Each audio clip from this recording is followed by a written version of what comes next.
جیسے سائل نے وجہ بیان کی ہے کہ وہ مولانا طارق جمیل پر تنقید کرتے ہیں، بالکل کہ وہ معصوم عن الخطا ہے. ہم کہتے ہیں کہ طارق جمیل صاحب ان کی زندگی کے سارے دروس اگر جمع کر لیں تو محتاط الفاظ میں 50% آپ کو جھوٹ ملے گا.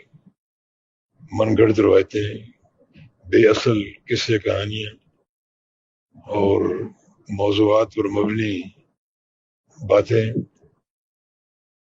تقریباً 50% آپ کو جھوٹ ملے گا. تو ہم تو کھل کر کہیں گے کہ ان کو سننا ناجائز ہے.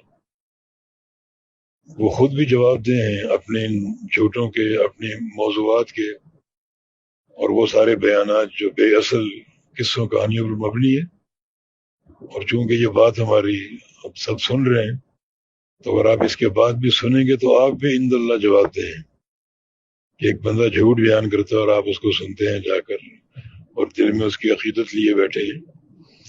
تو ہم تو کھل کر کہیں گے کہ جو بندہ اس قدر جھوٹ بولتا ہو، خود علماء دیوبند اس سے پریشان ہیں کہ یہ حدیثیں کہاں سے لاتے ہیں، موضوعات کہاں سے لاتے ہیں، قصے کہانیاں کہاں سے لاتے ہیں.